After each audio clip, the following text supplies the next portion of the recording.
આદિવાસી એટલે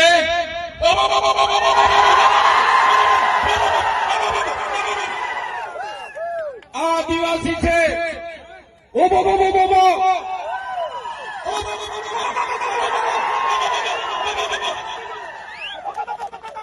અમારા આદિવાસી છે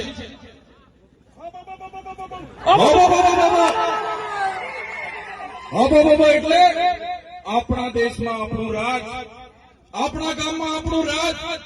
આ ઉભો આદિવાસી સિવાય કોઈની તાકાત નથી કે ઉભો કરી શકે. આદિવાસી જ કરી શકે, આદિવાસી જ કરી શકે. ગમે એવો ખમીર મંત્રી હોય, ગમે એવો અબજોપતિ હોય કે કરોડોપતિ હોય, ગમે તેવો હોય, કોઈના બાપની તાકાત નથી કે ઉભો અહીંયા કરી શકે. આ વિસ્તારમાં જો કોઈ ઉભો કરી શકે તો અમારો આદિવાસી કરી શકે છે, એનો પાવર છે. આપણા ગામમાં આપણું રાજ, આદિવાસી એનો માલિક છે, મૂળ માલિક છે. હું ચૈતર વસાવા નથી કહેતો. આદિવાસીઓનો ઇતિહાસ કહે છે, દેશની સુપ્રીમ કોર્ટ કહે છે, દેશનું બંધારણ કહે છે, યુનો કહે છે કે આ દુનિયામાં સૌથી પહેલા જો કોઈ આવ્યું હોય તો એ આદિવાસી છે. મૂળ માલિક આ દેશનો આદિવાસી છે, સુપ્રીમ કોર્ટ કહે છે. ત્યારે આજે આદિવાસીઓને આ સરકારોએ મજદૂર બનાવી દીધા છે. આજે દાદાઓએ કીધું અમારી પણ જમીનો છે, અમને પણ પાણી આપો, અમારા બાળકોને પણ શિક્ષણ આપો, અમારા યુવાનોને પણ રોજગાર આપો.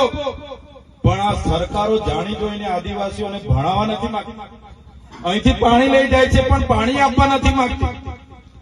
આદિવાસીઓને ભેગા થવા નથી દેવા માંગતી. આગળ પાનવડમાં કાર્યક્રમ હતો અને પરવાનગી નહીં આપવામાં આવી. આદિવાસી 5મી અનુસૂચિ વિસ્તારમાં રહી છે. આદિવાસીઓનું સ્વશાસન એમાં લખેલું છે. બંધારણની આર્ટિકલ 241 ક તમે વાંચી લેજો.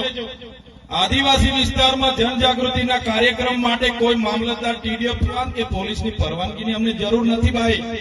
અમે આદિવાસી અને જે લોકો આરએસએસની વિચારધારા વાળાએ કેટલાક લોકોને હાથા બનાવીને અમારા કાર્યક્રમ નહીં થાય, ચૈતર વસાવા અહીંયા નહીં આવે, એના માટેના કાર્યક્રમો પોલીસ પર દબાણ કરાવીને રદ કર્યા હોય તો એના 2-3 લોકો અહીંયા પણ આવીને વિડીયો બનાવતા હોય તો બનાવી લેજો. तुमको क्या लगता था नहीं लौटेंगे, तुमको क्या लगता था नहीं लौटेंगे. गलत. जब तक तोड़ेंगे नहीं तब तक छोड़ेंगे नहीं. हमको क्या अंडू पांडू गांडू समझ के रखा है क्या? ये आदिवासी है, आदिवासी. यहाँ आदिवासियों का राज चलेगा. અમે કોઈના પર અધિકારોની ભીખ નથી માંગતા. સંવિધાનમાં અમારા બાબા સાહેબ અને જયપાલસિંહ મુંડાએ આદિવાસીઓને અધિકારો આપ્યા છે. આ શિડ્યુલ એરિયા છે અને સંવિધાનમાં લખ્યું છે શિડ્યુલ એરિયામાં આદિવાસીઓનું સ્વશાસન, ગ્રામસભાના પાવર છે, રૂઢિગત ગ્રામસભાના પાવરો છે. ત્યારે આજે અમારા આદિવાસીઓને પાર્ટીઓના નામે લડાવવામાં આવે છે, ધર્મ સંપ્રદાયના નામે ભાગ પાડવામાં આવે છે, નવા જૂના નાના મોટા સંગઠનોના નામે વેચી દેવામાં આવ્યા છે. ત્યારે મારા યુવાનોને જાગૃત કરવા માટે અમે આવ્યા છીએ.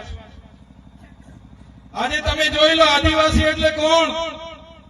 આદિવાસી એટલે આદિ અનાદિ કાળથી આ પૃથ્વી પર વસનારો આદિવાસી. આદિવાસીઓનો ઇતિહાસ તમે વાંચી લેજો. મોહનજોદડો હડપ્પાની સંસ્કૃતિનો ઇતિહાસ વાંચી લેજો. સિંધુ ખીણની સંસ્કૃતિનો ઇતિહાસ તમે વાંચી લેજો. 9 થી 10,000 વર્ષ પહેલાની એ સંસ્કૃતિ, સભ્યતા એ આપણા આદિવાસી પૂર્વજોની સંસ્કૃતિ હતી. તમે રામાયણ ઉઠાવીને વાંચો, રામાયણમાં સબરી બિલનો ઉલ્લેખ આવે છે, હનુમાનજીનો ઉલ્લેખ આવે છે, નિષાદ રાજાનો ઉલ્લેખ આવે છે. એ આપણા પૂર્વજો હતા, એ આપણા આદિવાસીઓ હતા. મહાભારત ઉઠાવીને વાંચી જોજો. એમાં જે એકલવ્યની વાત આવે છે તેનો અંગૂઠો દ્રોણાચાર્ય દ્વારા કાપી લેવામાં આવે છે. એ એકલવ્ય આપણા પૂર્વજ હતા. તમે મહારાણા પ્રતાપનો ઇતિહાસ વાંચો.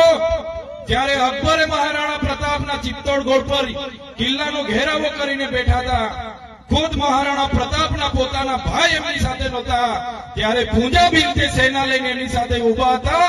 એ આપણા આદિવાસી હતા અને આપણા બધાના પૂર્વજો હતા.